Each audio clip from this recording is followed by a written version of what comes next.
Вакцинация сельскохозяйственных животных – надежный способ профилактики болезней. Прививочную кампанию проводят планово и внепланово. В данное время в Абхазии вакцинация проводится там, где есть угроза заболевания или оно уже выявлено. Ближе к апрелю начнется массовая вакцинация. По плану нам предстоит вакцинации против таких заболеваний, это весеннее против пастереллеза, эмфизематозного карбункула. В каждом районе есть свое количество необходимое, которое нужно проводить. Это в отношении крупного рогатого скота имеется в виду. Но кроме того, много другой работы. Это дегельминтизация, противоглистная, противоинвазионная, обработка животных. Сами владельцы животных об этом всем знают. Они просто просим о том, чтобы они более ответственно отнеслись к этому. Кроме того, ветеринарная служба проводит диагностику и вакцинацию от бруцеллеза и туберкулеза у скота.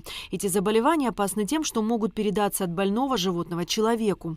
Одна из главных прививок – от сибирской язвы. Это крайне опасная инфекционная болезнь как для животных всех видов, так и для человека. Этот микроб, он относится к капсулообразующим. Образуя капсулу, сохраняет себя в природе длительное время. Это не десятилетиями, а столетиями сохраняет себя. У нас в земле обязательно есть споры сибирской язвы. При каких-то наводнениях, других природных катаклизмах эта болезнь может выявиться, может выскочить из-под земли, так как говорится, и потом начнется заболевание смертельно опасное для людей.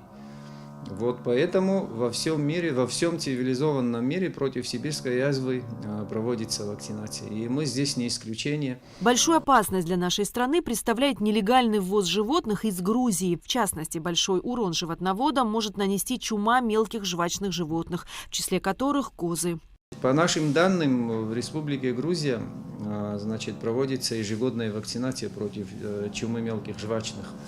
Что говорит о том, что у них либо эта болезнь была в недавнем прошлом, либо есть непосредственная угроза. Там близлежащие крупные страны есть, там, где очень сильно развито овцеводство. Мы всегда исходим из того, что этот сказал, что он привез овцу, либо коз с Гала. А Гал, откуда в Гал проникает? Понятно, что нету там таких овцеводческих и ферм коз, чтобы разводили и продавали такого. Все знают, что это завозится из Грузии. Но ничего не делается для того, чтобы это остановить. В данное время действует план ветеринарных мероприятий, разработанных в начале года. Эсма Гуланзе, Алексей Баструков, Абхазское телевидение.